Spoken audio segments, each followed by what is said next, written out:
10 वर्षों से ही नहीं, पिछले 40 वर्षों से इस कैंपस में अखिल भारतीय विद्यार्थी परिषद के कार्यकर्ता जो राष्ट्रवाद के विचार को सिंचित करने का काम कर रहे हैं, प्रतिदिन यहाँ वामपंथ की उस दुष्प्रचार से, उनकी उस गंदगी से प्रतिदिन लड़ रहे हैं, उनके तोड़ने की राजनीति से लड़ रहे हैं। उस विचार में या उस लड़ाई में ये जीत बहुत बड़ी जीत है। एक दशक के बाद हम लोग जीत के आए हैं। पूरे कार्यकर्ता की एक एक दिन की, पिछले एक वर्षों का नहीं, पिछले 10 वर्षों का ये परिणाम जो आज सेंट्रल पैनल की जीत के रूप में मैं जीत कर आया हूँ। ये अखिल भारतीय विद्यार्थी परिषद का प्रत्येक कार्यकर्ता जो इतने वर्षों से इस कैंपस में अपने आप को इस राष्ट्रवाद की भूमि को सिंचित करने के लिए काम कर रहा है, उनके लिए समर्पित है कि इस कैंपस की पहचान बदलने का ये चुनाव है। जो कैंपस पूरे देश भर में अपनी देश विरोधी गतिविधियों की वजह से इसलिए ये लोग, वामपंथी लोग उसको बदनाम करते हैं, उस इमेज को बदलने का प्रयास अखिल भारतीय विद्यार्थी परिषद चुनाव में करेगी। और जीतने के बाद हम ये इंश्योर करेंगे कि फिर से यहाँ पे कोई महिषासुर दिवस ना बने, देश के तोड़ने के नारे यहाँ ना लगे, कैंपस में जोड़ने की राजनीति हो, राष्ट्रवाद की राजनीति हो और इस देश को आगे बढ़ाने की राजनीति हो। एबीवीपी जीत गया है। जेएनयू में भगवा ही लहराया था और अभी भी भगवा ही लहराएगा। जो वामपंथी अलग अलग लाल रंगों में बटकर छात्रों को बरगलाते रहते थे आज से कुछ साल पहले, झूठे खोखले वादे हैं, जो झूठे खोखले मार्क्स की किताबें हैं, वो लोगों के सामने एक्सपोज हो चुकी है। 10 वर्षों के बाद अखिल भारतीय विद्यार्थी परिषद ने जेएनयू के सेंट्रल पैनल में विजय हासिल की है। वैभव मीना, क्या आप कहना चाहेंगे इस जीत पर? ठीक है जी। 10 वर्षों से ही नहीं, पिछले 40 वर्षों से इस कैंपस में अखिल भारतीय विद्यार्थी परिषद के कार्यकर्ता जो राष्ट्रवाद के विचार को सिंचित करने का काम कर रहे हैं, प्रतिदिन यहाँ वामपंथ की उस दुष्प्रचार से, उनकी उस गंदगी से प्रतिदिन लड़ रहे हैं, उनके तोड़ने की राजनीति से लड़ रहे हैं। उस विचार में या उस लड़ाई में ये जीत बहुत बड़ी जीत है।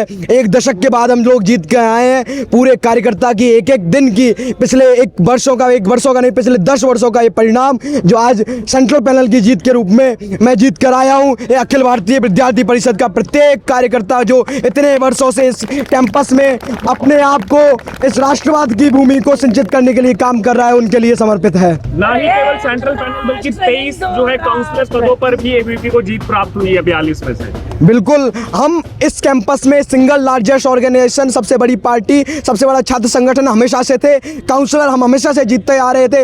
इस बार सोशल स्टडीज में भी हम 2 काउंसलर जीत कर आए, जो 25 वर्षों में पहली बार हुआ है। और SIS में भी हमने इस बार 2 काउंसलर जीते हैं। कुल 23 काउंसलर जीतना और सेंट्रल पैनल में एक सीट जीतना। बाकी 3 सीटों पर आप भी देखेंगे कि इतने क्लोज मार्जिन से वो उनका अंतर रहा है। ये पूरा पीरा दिखा रहा है कि इस कैंपस में राष्ट्रवाद की विचारधारा, अखिल भारतीय विद्यार्थी परिषद की विचारधारा इस कैंपस में पूरी जड़ें जमा चुका है और एक कैंपस भगवा हो चुका है। जैसा कि हमने देखा कि बहुत क्लोज मार्जिन बाकी सीट्स पर, जैसा हमने देखा बाकी सीट्स पर भी काफी क्लोज मार्जिन रहा, लेकिन जितने भी विद्यार्थियों ने एबीवीपी पर भरोसा जताया, तो क्या आप कहना चाहेंगे चारों जो कैंडिडेट्स हैं उन सबकी अब जिम्मेदारी आपके कंधों पर है? बिल्कुल, मेरे कंधों पे है। अखिल भारतीय विद्यार्थी परिषद के साथ में हम जब यूनियन में नहीं थे तब भी प्रति 365 दिन 24 घंटे अखिल भारतीय विद्यार्थी परिषद सिर्फ चुनाव की राजनीति नहीं करता, वो समाज और देश के निर्माण की राजनीति भी करता है और हम उसमें लगे रहे हैं। अब चुनाव जीतने के बाद में जिम्मेदारी और बड़ी है। जो वादों हम करते आ रहे थे, जिन वादों पे हम यूनियन को घेरते आ रहे थे, हम उन वादों को, हमारे मैनिफेस्टो में किए गए वादों को पूरा करने का पूरा प्रयास करेंगे और इस कैंपस सेंट्रिक राजनीति का एक नया चेहरा सामने प्रस्तुत करेंगे। जय श्री राम, जय श्री राम चर्चाओं में रहती है और पूरे देश में एक ये नैरेटिव है जो 2016 का चला था। कन्हैया कुमार ने उस टाइम जो नारे लगाए थे, अब भगवा क्योंकि जो है इसमें आ गया है जॉइंट सेक्रेटरी की सीट पर, तो क्या आप यहाँ से पूरे देश को क्या मैसेज देना चाहेंगे? क्या जेएनयू में अब वो बदलाव देखने को मिलेगा जो लोग चाहते हैं, आम जनता चाहती है? बिल्कुल, जब हमने चुनाव कैंपेन चालू किया था, अखिल भारतीय विद्यार्थी परिषद चुनाव में उतरी थी, तो हमारे कैंपस सेंट्रिक राजनीति के अलावा हमारा एक ये भी था कि इस कैंपस की पहचान बदलने का ये चुनाव है। जो कैंपस पूरे देश भर में अपनी देश विरोधी गतिविधियों की वजह से इसलिए ये लोग, वामपंथी लोग उसको बदनाम करते हैं, उस इमेज को बदलने का प्रयास अखिल भारतीय विद्यार्थी परिषद चुनाव में करेगी। और जीतने के बाद हम ये इंश्योर करेंगे कि फिर से यहाँ पे कोई महिषासुर दिवस ना बने, देश के तोड़ने के नारे यहाँ ना लगे, कैंपस में एक जोड़ने की राजनीति हो, राष्ट्रवाद की राजनीति हो और इस देश को आगे बढ़ाने की राजनीति हो। आप केवल 25-30 वोटों का मार्जिन रह गया था, आप कहना चाहेंगे जो है वोट आपको मिला के 25-30 वोटों का अंतर रह गया बस? नहीं, एबीवीपी जीत गया है। जेएनयू में भगवा ही लहराया था और अभी भी भगवा ही लहराएगा। अब एबीवीपी का जीत है जेएनयू में। एक जय श्री राम जय श्री राम। आप अध्यक्ष पद पर चुनाव लड़ रही थी काफी सारे कैंडिडेट से, लेकिन क्या कहना चाहेंगे 10 साल के बाद जो है वो एबीवीपी को जीत हासिल करने में जो है एबीवीपी सक्षम हुई है। 10 साल बाद जो है सेंट्रल पैनल में एबीवीपी जीत कर आई है। बस यही कहना चाहेंगे कि ये जो 4 कैंडिडेट खड़े थे वो राष्ट्रवाद का परचम बुलंद करने के लिए खड़े थे। 1 जीते 3 जीते, अभी जो राष्ट्रवाद की लहर जो भगवा झंडा इस कैंपस से बुलंद हुआ है, और बाकियों को आने वाले समय में अभी इस साल 1 आया है, अगले साल 4 के 4 आएंगे। मैं यही बताना चाहूँगी कि विरोधों के सागर में चट्टान है हम, जो टकराएंगे मौत अपनी मरेंगे, इस साल नहीं अगले साल ज़रूर मरेंगे। 10 वर्षों के बाद अखिल भारतीय विद्यार्थी परिषद जो है वो जीत करके आई है जेएनयू में। आप इस समय इकाई के अध्यक्ष हैं, क्या कहना चाहेंगे, कितना बड़ा ये मौका है, कितना बड़ा है? अखिल भारतीय विद्यार्थी परिषद इस कैंपस में हर साल जीत कर आ रही है। हर साल छात्र अखिल भारतीय विद्यार्थी परिषद के समर्थन में वोट करते रहते थे, लेकिन एक वामपंथी गुट, एक दलों में, एक गैंग में मैं बोलूँगा, मिलकर बस विद्यार्थी परिषद को इलेक्टोरल मैंडेट में हराने का काम किया है।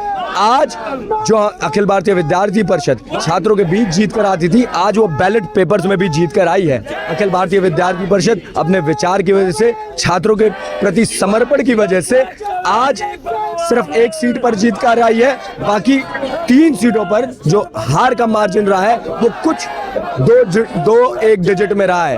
विद्यार्थी परिषद अपने कैंपस में एक्सेप्टेंस को लेकर सुनिश्चित है। विद्यार्थी परिषद को कैंपस में हर साल एक्सेप्ट किया गया है और विद्यार्थी परिषद इसी तरीके से कैंपस में छात्रों के बीच उपस्थित रहेगा और आगे भी काम करता रहेगा। जेएनयू को लेकर के जो एक परसेप्शन है, जैसे चाहे वो कन्हैया कुमार का इंसिडेंट हो, अब क्या लग रहा है वो परसेप्शन बदलेगा? वो देश की जनता की जो उम्मीदें हैं वो अब कहीं ना कहीं वो उनकी निगाहें अब जो है जेएनयू पर होंगी। बिल्कुल, अखिल भारतीय विद्यार्थी परिषद ने साल 2016 से ये प्रयास किया है कि जेएनयू को उसके राष्ट्रवादी विचारों की वजह से, एक समर्पित एकेडमिक एक्सीलेंस की वजह से जाना जाए। अब जबकि हम औपचारिक रूप से जेएनयू में हैं, तो ये सुनिश्चित करेंगे कि हमारे साथ जो यूनियन में लोग हैं वो यूनियन का गलत फायदा ना उठाएं, वो इस यूनियन को अपने पॉलिटिकल प्रोपेगेंडा के लिए, अपने पॉलिटिकल टूल की तरह इस्तेमाल ना करें। यह विद्यार्थी परिषद का अपने देश के साथ, जेएनयू के छात्रों के साथ ये वादा है, ये संकल्प है कि अब जेएनयू अपने औपचारिक अपने क्वालिटीज और अपने एकेडमिक एक्सीलेंस और अपने राष्ट्र के विचारों के लिए जाना जाएगा। आज से कुछ वर्ष पहले ही जब सेंट्रल पैनल की होती थी तो एबीवीपी 500 वोट भी नहीं पा पाती थी। आज 4 सीटों पर लगभग 15 वोट मिला है। तो ये जो साल दर साल जो ये भरोसा जो है बढ़ रहा है एबीवीपी पर, क्या लग रहा है आने वाले समय में क्या देखने को? जी बिल्कुल, जो वामपंथी अलग अलग लाल रंगों में बंटकर छात्रों को बरगलाते रहते थे आज से कुछ साल पहले, उनके जो झूठे खोखले वादे हैं, जो झूठे खोखले मार्क्स की किताबें हैं, वो लोगों के सामने एक्सपोज हो चुकी है। अब लोगों ने राष्ट्रवादी विचारों को, अखिल भारतीय विद्यार्थी परिषद जैसे संगठनों को एक्सेप्ट करना शुरू किया है। और जैसा हमने बताया कि इस बार हम 1 सीट पर जीत के आए हैं, अगले साल हम ये सुनिश्चित करते हैं कि अखिल भारतीय विद्यार्थी परिषद 4 सीट पर जीत के आएगी। और मैं ये बता दूं कि 42 में से 23 काउंसलर, मतलब 50% काउंसलर हम जीत कर आए हैं। स्कूल ऑफ सोशल साइंसेज जो वामपंथियों का किला कहा जाता था, उसमें अखिल भारतीय विद्यार्थी परिषद 2 पार्षदों के साथ, 2 काउंसलर के साथ जीत कर आई है। School of international studies SIS में विद्यार्थी परिषद 2 काउंसलर जीत कर आई है। हम ऐसी स्कूलों में, ऐसे डिपार्टमेंट्स में अपने काउंसलर जिता कर ले आए हैं जिसको वामपंथी अपना गढ़ कहते थे, और वहां से वामपंथी पूरी तरीके से साफ हो चुके हैं और आगे भी वामपंथी इस कैंपस को छोड़कर अपने अपने बिलों में वापस दुबक जाएंगे। कुछ महीनों बाद ही फिर से चुनाव हो, जैसा कि सितंबर में होता था, इस बार अप्रैल में हुआ है। क्या लग रहा है इस बार एबीवीपी 1 सीट पर जीत गई है, तो अगली बार क्या लेफ्ट जो है वो फिर से चारों जो है आयसा, SFI, DSF, क्या लग रहा है अगले चुनाव में फिर से क्या वो एक साथ हो जाएंगे? अखिल भारतीय विद्यार्थी परिषद का इस साल का कार्यकाल छात्रों को वो जवाब देगा। अखिल भारतीय विद्यार्थी परिषद अपनी कमिटमेंट छात्रों के प्रति दिखाएगा और वो किसी भी अलायंस में आ जाए। इस बार भी हम सुनिश्चित है कि वो इवन ग्रेटर अलायंस में आते तो भी विद्यार्थी परिषद ऐसा ही परफॉर्मेंस करता जो परफॉर्मेंस इस बार कर आया है। अगली बार वो ग्रेटर अलायंस में आते हैं, फिर भी विद्यार्थी परिषद अपने काम के माध्यम से, अपने समर्पण के माध्यम से अगले यूनियन में भी जीत कर आएगा। और क्या ये जीत केवल एबीवीपी जेएनयू इकाई की है, या फिर जो इस बार एबीवीपी ने कहा था कि 50 लाख के आसपास शायद सदस्यता हुई है, क्या हर एक सदस्य ऐसे सेलिब्रेट करेंगे? जी, मुझे लगता है ये सिर्फ एबीवीपी की नहीं, इस देश में हर एक आवाज़ की, जो राष्ट्र को, इस भारत माँ को अपनी माता मानता है, जो राष्ट्र की सोवरेनिटी के लिए लड़ता है, ये हर उस लोगों की जीत है। ये 125 करोड़ भारतीयों की जीत है जिन लोगों ने इस देश के लिए किसी ना किसी माध्यम से अपना कंट्रीब्यूशन किया है। जेएनयू पे सबकी निगाहें टिकी थी क्योंकि जेएनयू में कुछ फॉरेन बोरोड आइडियाज़ लोग यहाँ पे प्रोपेगेट करते हैं। उन फॉरेन बोरोड आइडियाज़ को यहाँ से एलिमिनेट करने के लिए अखिल भारतीय विद्यार्थी परिषद जीत कर आया है और ये पूरे देश की जीत है।